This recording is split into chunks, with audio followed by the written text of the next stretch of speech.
and welcome to Adulting, a show where we teach you how to prepare for real-life situations, money management, and career advice. I'm your host, Tia Carr, and today we'll be interviewing two experts who will share their advice on how to manage your money well.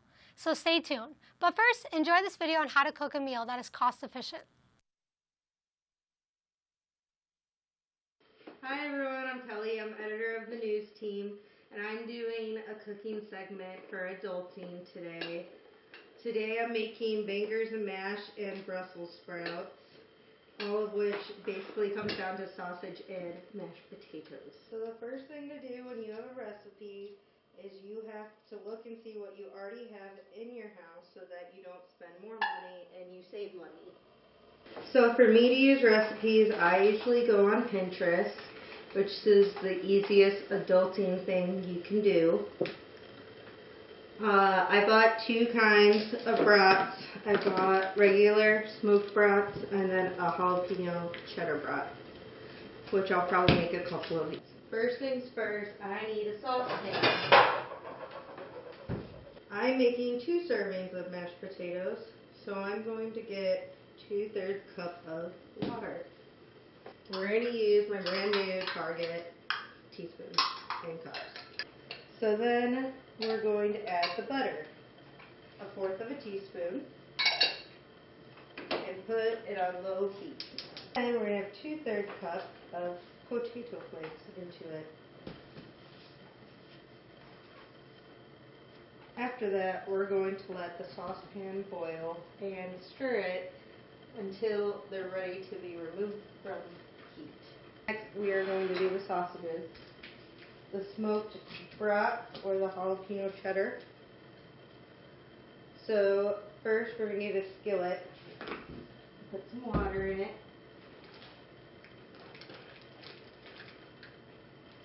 So we'll do 2. And then 1 of the regulars.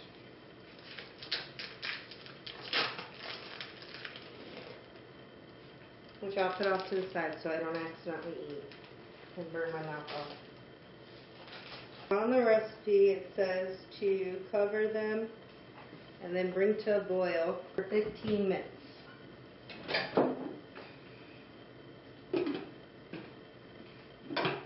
The next item on the list is to make the gravy.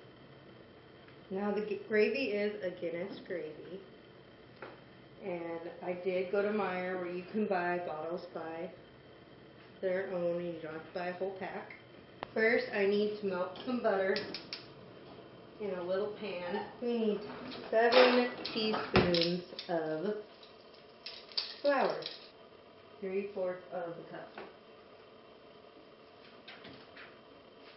So next we're going to do 1/2 cup of Guinness. Next, we're going to flip our sausages that have been cooking.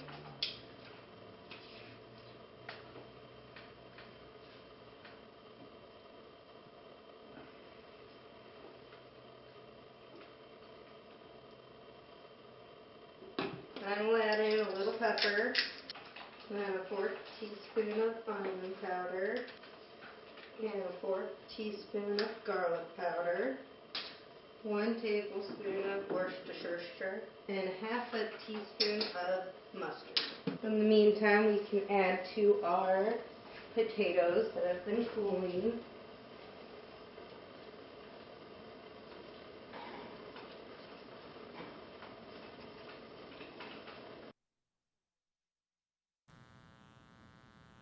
Hello, I'm Kelly Elm. It is my pleasure to interview our first candidate, Scott Wilson. Scott is a senior consultant at Connexus, a computer software company out of Canada.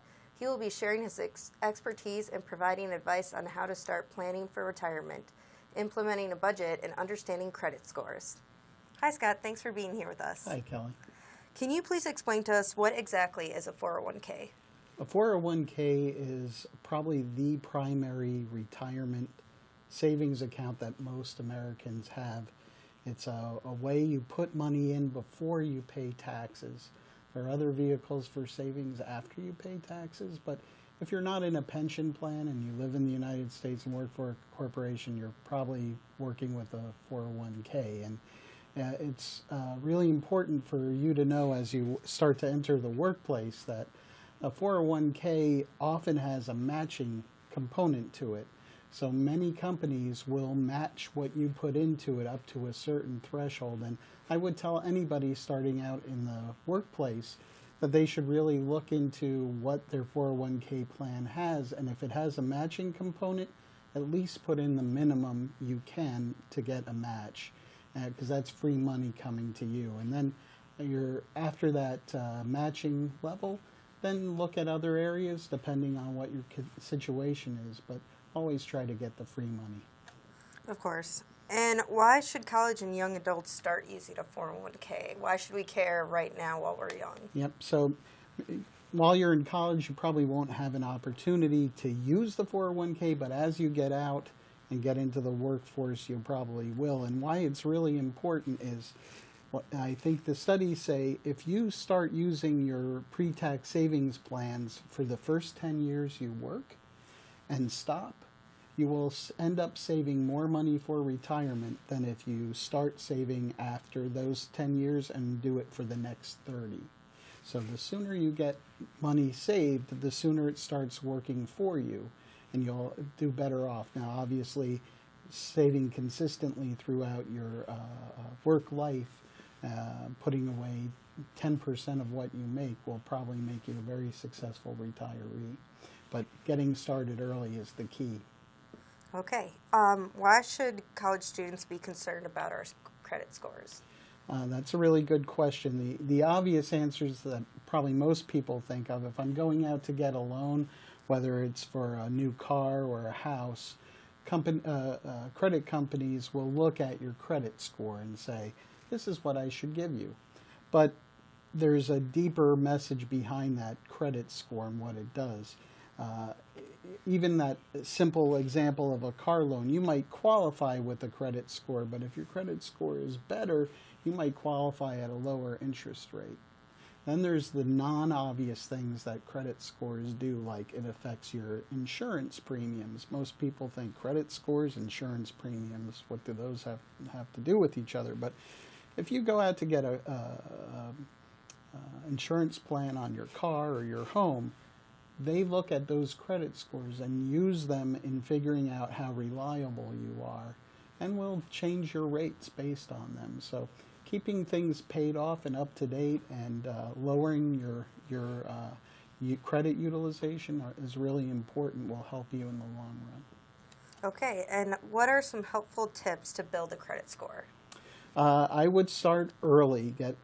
Even if you're I would say when you're just starting out, get a credit card. Even if you don't plan on use it once a year, and get some gas in your car, or buy a beer, but keep it paid off. And the length of credit, the length of the history of credit is really important to your credit score. So start early and also keep things paid off. That's probably the biggest issue, is people get behind on payments. Keep them paid off. And I would say from a financial planning point of view, certainly try not to spend money you don't have. But it's okay to use credit. Use credit as a vehicle for your money management, but try to pay things off.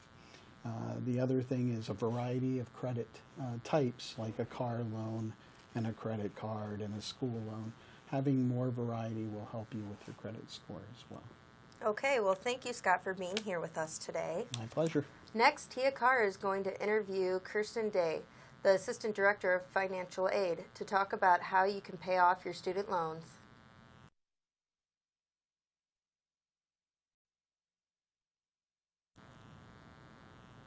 Hello, welcome back to Adulting. We're going to have our next interview with Kirsten Day from Financial Aid with us. So thank you so much for being here. Yeah, glad to be here.